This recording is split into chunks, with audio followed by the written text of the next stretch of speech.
All right, Ronan. So I suppose let's just maybe start by looking back at the year that was in terms of the football. A great year for me, but I guess a frustrating one for you. You know, you were playing some really good football when you were fit, but you obviously missed a lot of the year through injury. Was it a frustrating one for you watching on?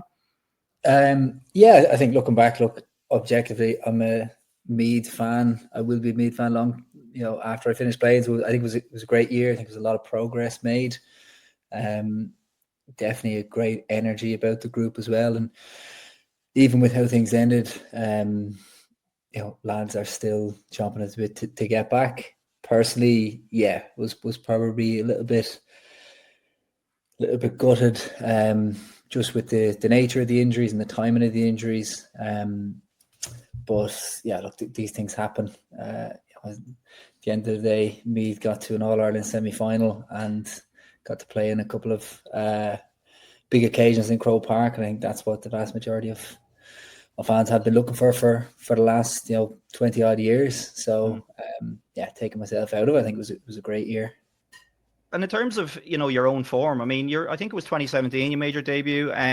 So you're around the panel quite a while, but it seemed to me this year you were playing some of the best football I can remember seeing you playing in the Meath jersey. You were playing at wing forward. You were getting quite a few goals as well this year, actually, as well. But did you feel yourself you were playing some of your best football, or is that just my personal opinion looking at it from the outside in? Because it looked like you were flying.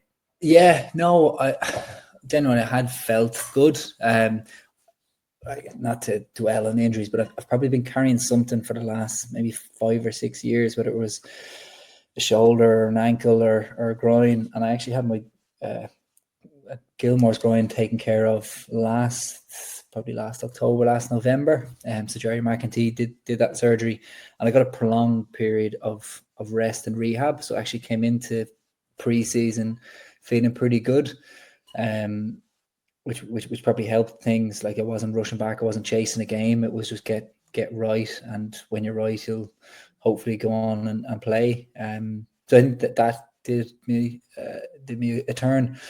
And then, I was just enjoying my football, enjoying the mood around the camp. Was probably pushing to hang on to a jersey for a lot of the time as well, and that can incentivize you to play better. I thought I was playing decent enough before, obviously a couple of injuries, but hopefully now I haven't completely lost it. I'll go back in whenever it is, a couple of months time, and pick up where we left off, all going well.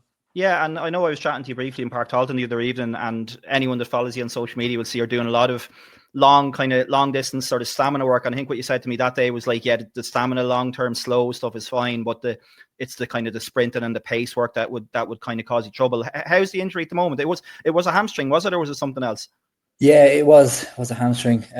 So I had a grade 3C tear earlier in the year, so that's what put me out after the Roscommon game. And just got back for the Dublin game, so it was nice to be part of that.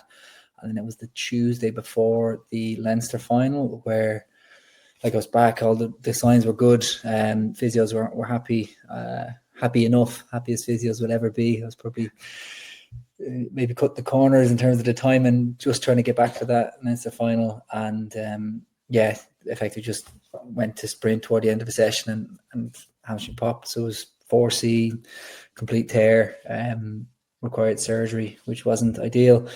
So I'm about 11, 12 weeks post-op now, but feeling pretty good. Getting great care from David and Dan, the two Meath physios, and their link with Santry there means I've had great care in terms of the testing as well. So all signs are good, and hopefully can get back to it in a couple of weeks' time.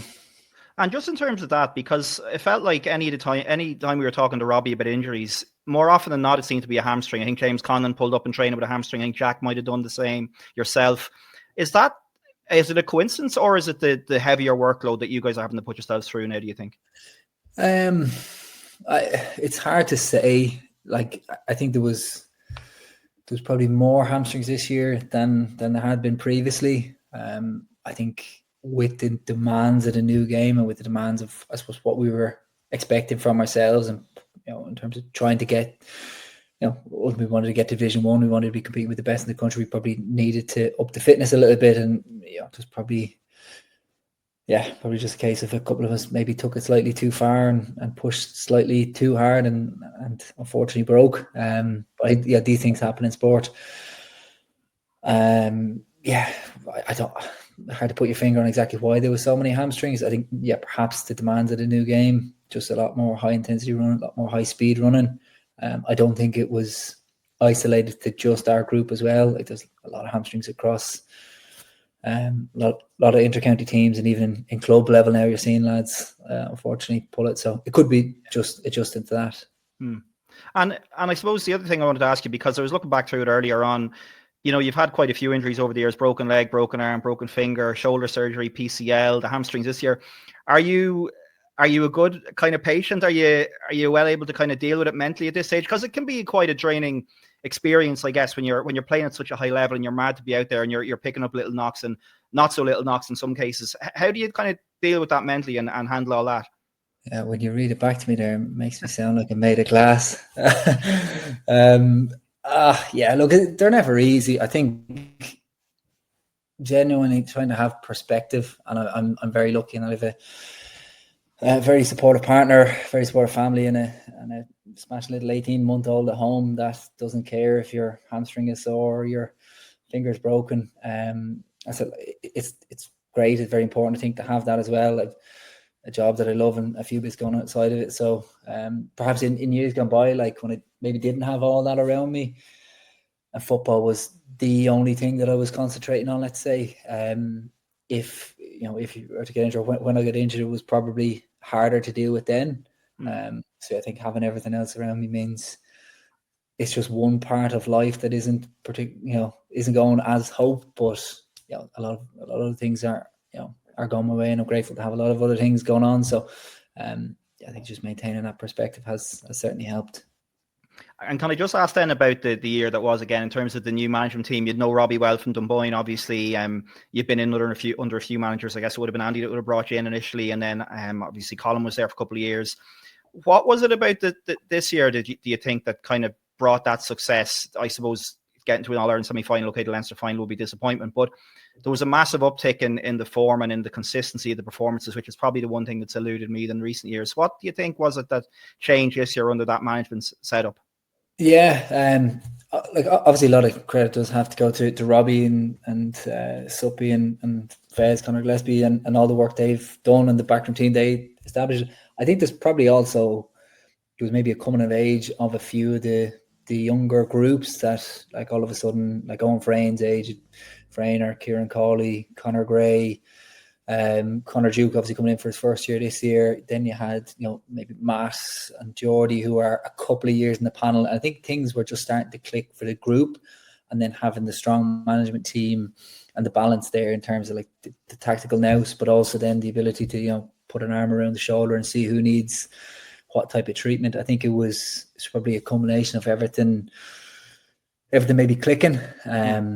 So yeah, hopefully now, and that's not like a flash in the pan, manager coming in and getting a bounce out of a team, and next year won't be the same. It's genuinely, I think, a strong base that has been established with, as I said, with that group coming through and all the work been done underage in the last couple of decades, or certainly decade to bring those groups through. I want to get into the specifics of it because it was discussed to death at the time. The two lads leaving, when you have two guys leaving a setup like that, whether it's club or county, I would have imagined it was a massive upheaval for the group. But you seem to just cope with it and carry on as if it never happened. But was that a difficult kind of thing to deal with, because you're going into training one night with a couple of lads taking it, and then the next night they're gone and there's someone else coming in? Was it difficult to adjust it, or is it the old thing where players are just like, just get out there and do what you have to do and you don't worry too much about anything else? But it must have been a little bit difficult. Yeah, probably a strange time. I think is maybe the best way to describe it. I was particularly surprised just with Joe. Like, would have got on, certainly better with Joe. And like, obviously he would have understood what it would have done to a group leaving at that point in the year. But yeah, for whatever reason, they decided to step away. To be honest, we just kind of got on with it. I think it was, we got together, we chatted as players, and we're like, what do you want to do? Do you want to use this as an excuse, or do you want to crack on with what we have? And we still had a very strong team in Robbie, in Suppy, in Connor, and then obviously in the S&C and the physios to keep us moving forward. There was an established group of kind of older players who'd been around for years, with Kyogi and Mento and Killian, and then this young, hungry group who wanted to do great things in the Meath jersey. So the likes of Rayner and even Geordie and Kieran Cawley, Brian O'Halloran, like, nobody wanted this to be an excuse and another wasted year, or a year that it's gone because of this. So genuinely, the next session was just rock up, put it to bed and move on with it. And Aaron Kernan coming in, we're led to believe anyway. Have you heard anything yourself on that, or is that something you'd be looking forward to? Yeah, I haven't heard anything official. Now, obviously, there's been rumours and a couple of messages put out. I was actually golfing with Owen Frayne and James McEntee when last weekend, when rumours were starting to emerge. But yeah, if it is true, and hopefully it is true, I think it'd be great. Another voice in, obviously very experienced. I think it'll be probably just an addition. I don't think it's going to transform. Like, there's great work being done, as I said, with Shane and with Connor, and hopefully it's just another piece and a little extra couple of percent that he can add. So yeah, if it is true, very welcome into the group. And in terms of looking ahead to next year, you said there that it's important that this isn't seen as a flash in the pan. Like, I guess the Leinster final was probably a disappointment, and in many ways it was probably the poorest performance of the year, when you look at the performance against Dublin and against Kerry and against Galway. So is the goal next year now to push on and to try and get your hands on the Leinster? Has that to be the goal now, and build on this year and not let it be, as you say, a one-off?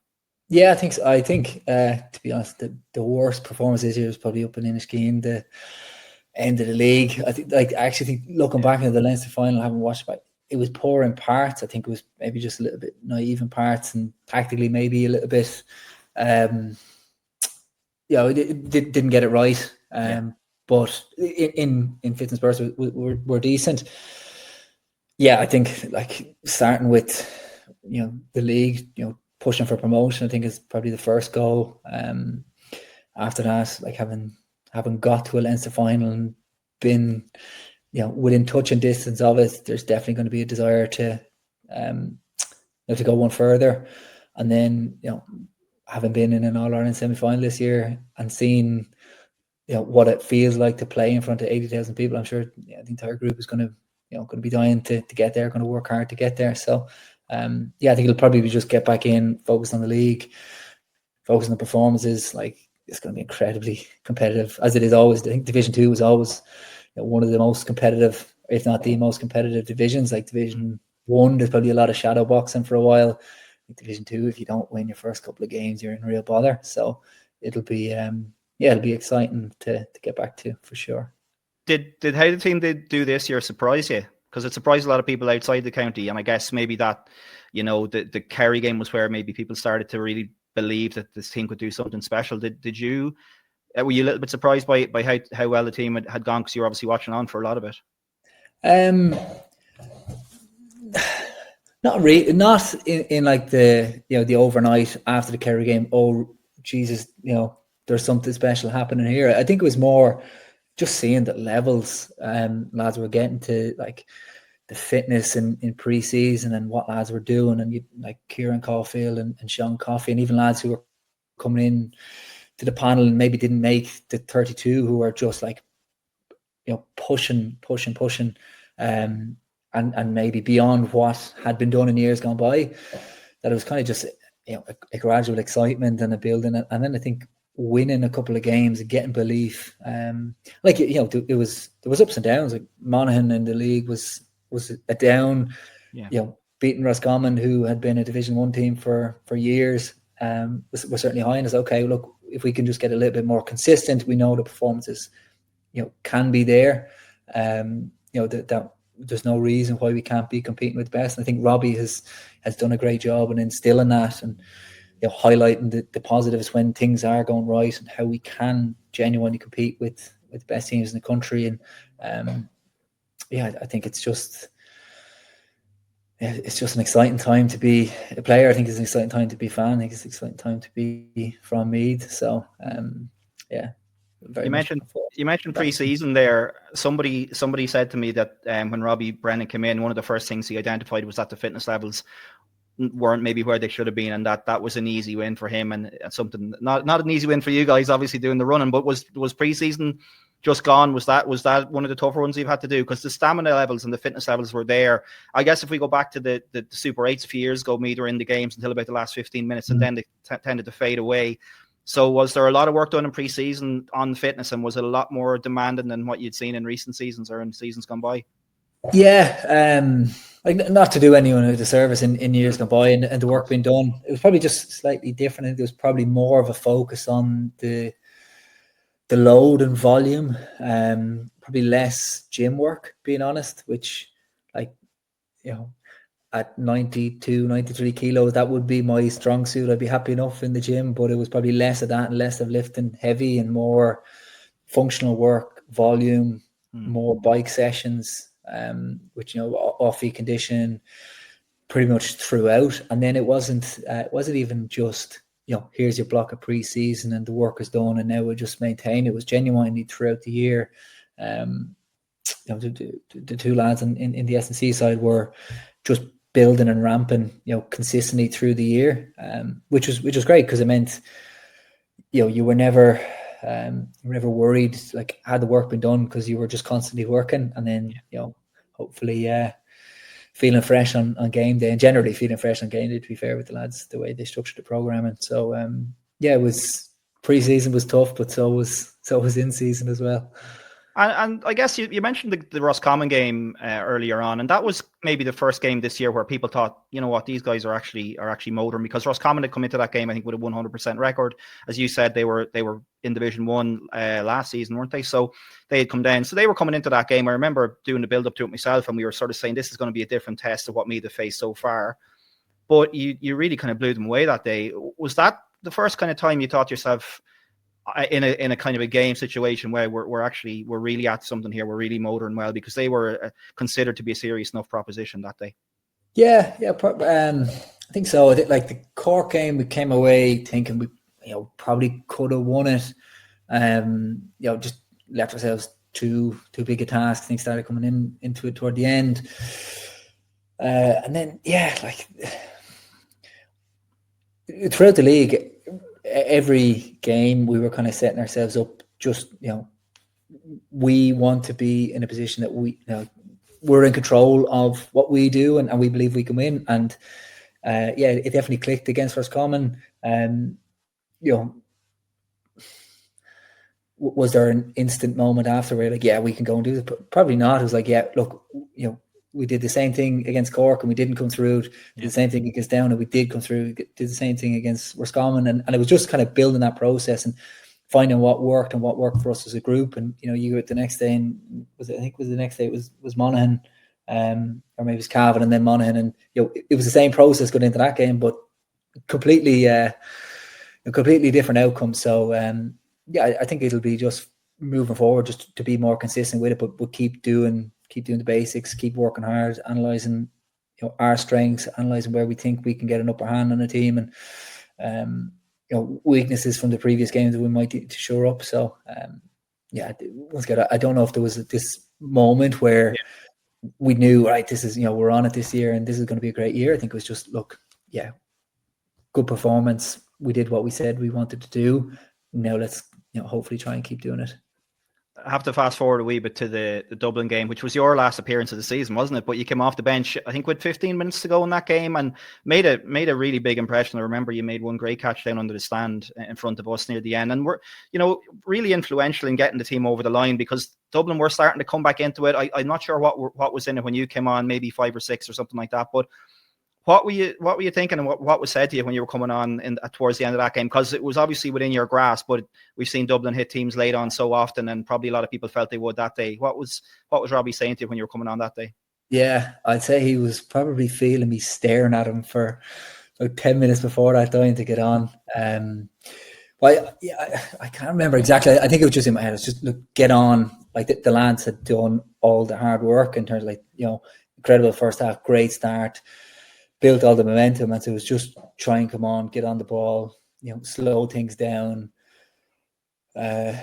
Don't do what I sometimes usually do and just try and take off and try and kick a point. It was like, that's not what you're here to do. It's just go in and get the ball and try and get around. And yeah, once again, I think that game in particular, the fitness levels of the group were just what came to the fore. Like Kieran Caulfield making lung busting sprints in the 71st minute, nearly, getting on the ball, and then as the cool, calm, collected head to pick out a pass to, I think it was Lynchy at the end. So yeah, I think coming on, it was just don't lose it, keep the ball and no pressure. Yeah, exactly. But no, yeah, great to be part of it. I think finishing the game as well and feeling that emotion of relief, like a lot of the lads maybe hadn't experienced the 20-point thumpings in Croke Park that some of us had, and so it was probably a nice release after that. Yeah, we've done it, got the monkey off the back. It's not going to make things easier next year when we play them, but it's just like, it's something that at some point we had to do, and thankfully we did. And just finally on Dublin, it's interesting you mentioned those hammerings. Is that sort of scar tissue? Does that build up over years? And again, I suppose the other thing about that game was it wasn't in Croke Park, which had to have been a factor as well. I know everyone says that they want to play in Croke Park all the time, but Portlaoise that day, tighter pitch, maybe not necessarily a tighter pitch, but a little bit smaller, I'd imagine. And I think there was only about 13,000 or something at it, but 13,000 in Portlaoise versus 13,000 in Croke Park. I mean, it was night and day. Was that a big factor as well, not being in Croker? Probably, to be honest with you, like a lot of people say, it doesn't matter, it shouldn't matter where you're playing. Probably did matter a little bit on the day. There was great Meath support there as well, and I think it was probably more Meath, and you felt it. Yeah. It's not the same cauldron as playing in Croke Park in front of the same 15, 20,000 people, where it feels a little bit hollow, and lads might necessarily have played there before and have to deal with it. So yeah, I think like playing in Portlaoise, I think probably did. Was it I think it was a 5 or 6 point swing. It was like maybe it was a point or two, even just like a small percentage going into the game. But yeah, I think now that that's done as well, and like that spell has been broken, let's say, I don't think it's going to matter from here on in. I think the way the year has gone as well, a lot of the lads will have had exposure playing in Croke Park in big games now, and have come through the right side of it as well. So I think there's rumours that some of our league games might be in Croker next year, just obviously Park Taushin out of commission. So I don't think there's going to be any worries about that now moving forward. I have to ask you a couple of quick ones that everyone has been getting asked this year. We're after the first season of the new rules. Are you a fan? Yeah, I like them. I think you get used to them, and every game you're playing is in at club level as well. There's something about the new rules that's having an impact, whether it's the crossing the halfway line or whether he was inside or outside the 2-point line. But like objectively, the games are better. I think like there's higher scoring, more excitement, probably more opportunities for individual flair as well. So like in a 15-on-15, it's very hard for a talented shooter maybe to get space to go and kick points, whereas this year lads, I'm not putting myself in this bracket by the way, but proper shooters are finding space, and you're seeing the results in terms of the score lines. Probably the only thing is, I think certainly toward the start of the year and in the poor weather, the two things that dominate are kickouts in the wind. It'll be interesting to see just if that was just this year. It felt like every time we were playing and it was the windiest day so far that year, and it was just having a massive impact on the game. So we'll see what happens next year. And I suppose the other thing then, I just literally before we jumped on, I saw talk about a backcourt rule being brought in potentially for next year. One of the things they're going to experiment with, that you can't go back across the halfway line once you come in, which would certainly make things more interesting in one way, but it'd be a bit more difficult. I suppose that, and maybe the 4-point goal is the other thing that people were discussing, given that the 2-pointer is in play now, and a goal doesn't seem it's not worth the risk. Almost you can take a 2-pointer on. But is there anything else you'd like to see change? And the backcourt one, I literally just saw that a little while ago. That seems a little bit dramatic. But was there anything else out there that you'd like to see changing? Would the 4-point goal be something that you'd think would be a good idea, or are you happy enough with things as they are now? Yeah, generally happy enough. Like, I played the that inter-provincial game at the start of the year, and I know it was complete, complete test game, and there was nothing up for grabs, I'd say. But I think we went out the first day on the Friday or whatever it was, and got absolutely hammered because Connacht had 2 goals and a couple of 2-pointers in the first 5 minutes. Yeah. And a 4-point goal, I think they got 2 or 3 of them. It just completely ruined the game. So I don't know if it needs to be brought in. I'm sure there's been games this year, and there's probably games throughout the county in the club scene where you looking at it in isolation, you could try and make a case for it being needed. I think on the whole, it's worked quite well as is. I hadn't heard about that backcourt rule. From the games I've seen, I don't know if it's needed. Maybe I've just, I've only had a blinker view on. Yeah. Maybe there's other games where certain teams are taking advantage of it, but I don't know. I don't think a whole pile needs to be tinkered. If it does come in, if things do change, we'll deal with it. But generally, I thought it went pretty well. And one last one on the kind of current state of play, the split season, is that something you're in favour of as well? Obviously, the All-Ireland series are finishing so much earlier now. The club is a clear run at it. I guess most of the people I see talking out against it are journalists oftentimes, but the players all seem to love it, club and county players. Is this something you'd be on board with as well? I think could the county season be prolonged a little bit? Maybe is the thing a lot of people would say, by a couple of weeks. Is that the thing? So generally, I think it has worked pretty well. Like, there's always going to be things where you could look at it and try and pick holes in it. I think maybe the only thing with the inter-county season being so condensed, and my position in particular, having seen this, is if you do pick up a little niggle or an injury, because of the nature of the games coming so thick and fast, you kind of miss out on quite a lot. Like I know, in years gone by, there might have been like a 3 or 4 week gap after the league before the Leinster Championship ever happened, and then before even the All-Ireland series might got it same again. Where if you had a little niggle or hamstring injury, or you just wanted to give yourself a rest for a week, you had the space to do that. Whereas now, if you get injured, it's kind of tough luck. Even a small grade 1, grade 2C, 2A, 2B, 2C, doesn't really matter.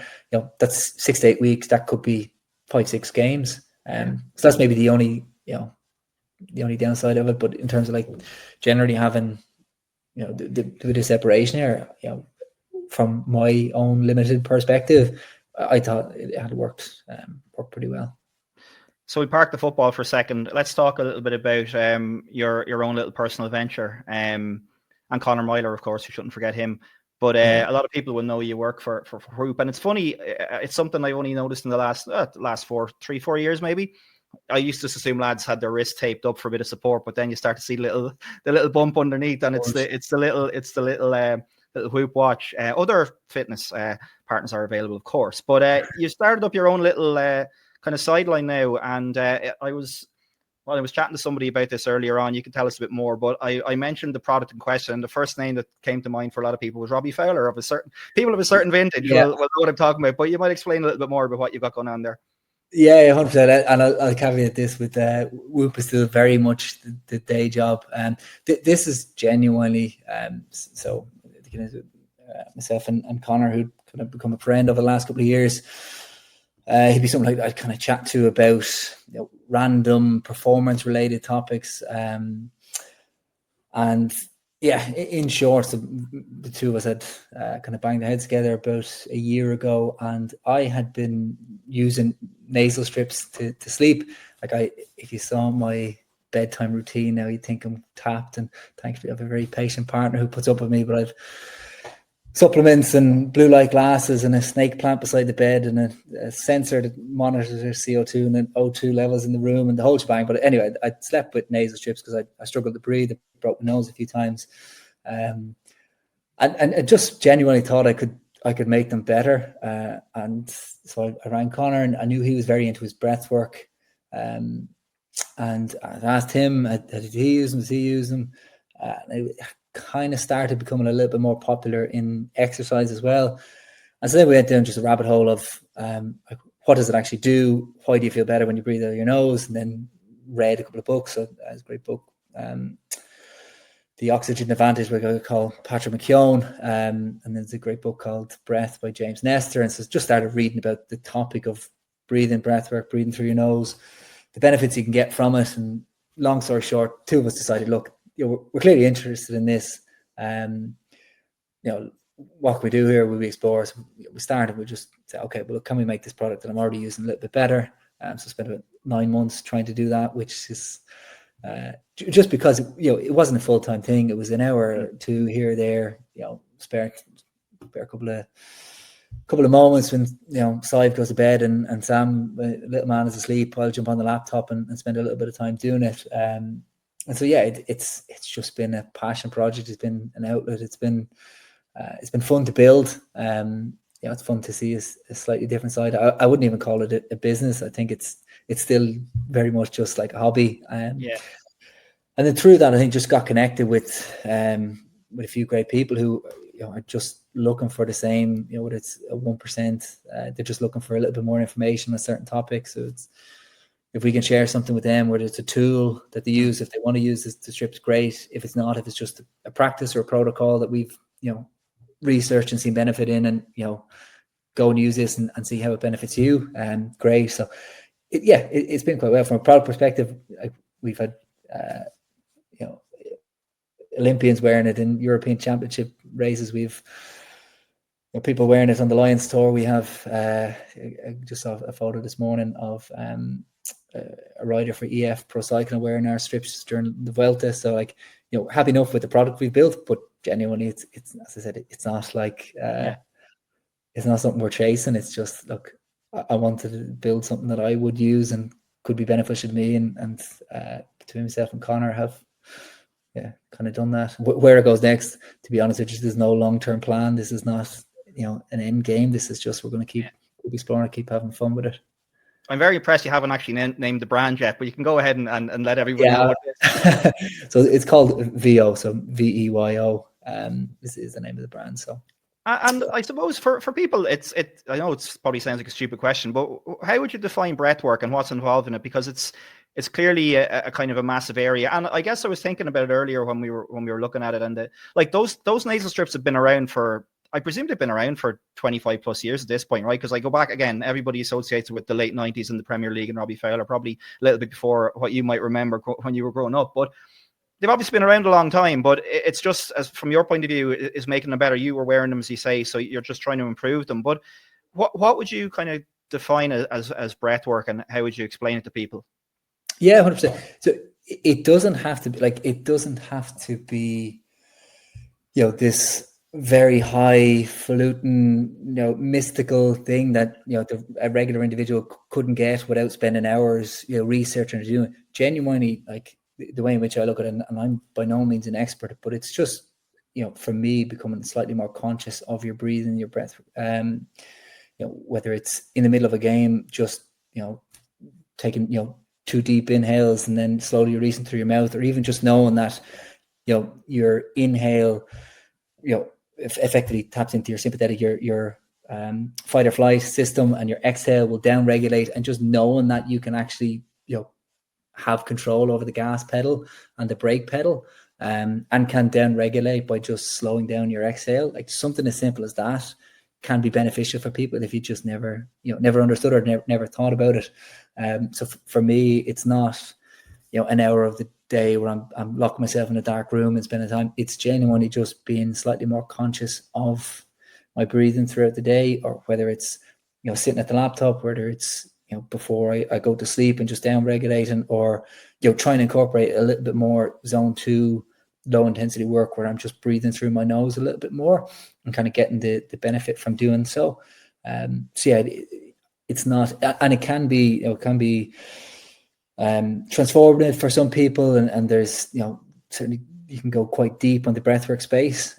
For me and for us, it's more kind of using it for performance benefits and genuine, stress reduction throughout the day. That's kind of what we're more about and what we're leaning into. And the more time we spend looking into the topic, and the more interesting it becomes, as maybe there is, a world in which we could go and do courses and spend weekends doing breathwork seminars. But for now, genuinely, if you're not aware of it or don't know what we're talking about when it comes to breathwork, it could be something as simple as just being slightly more conscious of your breath and knowing that you do have a little bit more control over your physiology, your state, how you feel, by tapping into it. No, it's a really interesting area, and I've certainly, even in the last couple of days, found out a lot more about it than I thought I'd ever find out. So it's really great that you've gotten it off the ground, and the best of luck with it for the future. Will we be seeing all the Meath lads wearing the bands next year in the National League? Yeah, no, I'm pretty liberal in terms of trying to get them all to use. But genuinely, some will wear for exercise. I'd say it's a small percentage versus people who might just wear it when they sleep. It's like, yeah. I don't know, will you be seeing any Veyo nose strips or nasal strips in Croke Park? I think, some of the lads, to be fair, would wear them in the dressing room beforehand just to kind of down-regulate before you go and play. But yeah, I'd say it'd be probably quickly pulled off you by a tight marker in the game now if you were trying to wear it. But, might bring some unwanted attention. Yeah, right. But look, so. it's brilliant, Conor, and fair play to you, or Sir Ronan, and the rest. Look to yourself and Conor with it. I hope it goes well for you both. And I even just looking at the website and all the stuff you've up on social media, it looks extremely professional. And to have those kind of famous names even wearing it already is brilliant. So the very best of luck with that. Very final questions for you. I know a few of the 20s lads were in last year at the end of the year with the panel. And between those lads and, I guess the likes of Dara Campion is back, and what kind of players should Meath supporters be looking out for in the next kind of season or so? Because again, it's still a very young group, but a lot of new lads to come in, plenty of underage talent as we've seen with the 20s. Who would you be kind of keeping an eye on yourself, or who would you think could come into the panel and add some value next year and really kind of push on? Yeah, I mean, there's a lot of lads who are kind of there and close to it, and maybe just to range, like my own clubman Jack Kinlock was having a great start to the year. Unfortunately, his ACL, he'll be back next year. You have lads like Conor Gray, who obviously had his tough injury spell and was just coming back into it before the season ended. I think he'll push on. You've another man mountain from Dunshaughlin, and Charlie O'Connor, who's was constantly pushing as well. Like then you've new lads like Jamie Murphy, I think, came in toward the end of the league. Obviously, wand of a left foot, but probably just didn't get enough time in before things ended. So he'll be, I'm sure, wanting to push on. And then you've the likes of Sean Coffey and Kieran Caulfield, who are another year seasoned and will want to kick on. And I think have had incredible years. You've Sean Rafferty probably in his second year. I think it's just genuinely really exciting. If you're coming into the panel for the first time, you're going to find it very hard to take any of these jerseys. I don't think anyone's going to be relinquishing a jersey anytime soon. And there's probably then a few elder statesmen on the other end who certainly don't want to give anything up. And Mento and Kyogi, who had two of their best years arguably this year. So yeah, I think it's really exciting to be involved, to be a fan, to be a supporter. So yeah, just very much looking forward to it. Absolutely. Well, listen, Ron, thanks so much for taking the time. We'll be really looking forward to seeing you back flying as well in that number 10 jersey or number 12 jersey or whichever one of those ones. A lot of big men around that middle area now. You named a few more there. I'd take number 2. I'd take number 15. It doesn't matter. But yeah, I'm just looking forward to getting back to it. Listen, thanks a million for taking the time. Best of luck with the little project off, and I hope it goes well for you all. And we'll see you back in the green and gold soon. Cheers. Thanks, David. Appreciate it.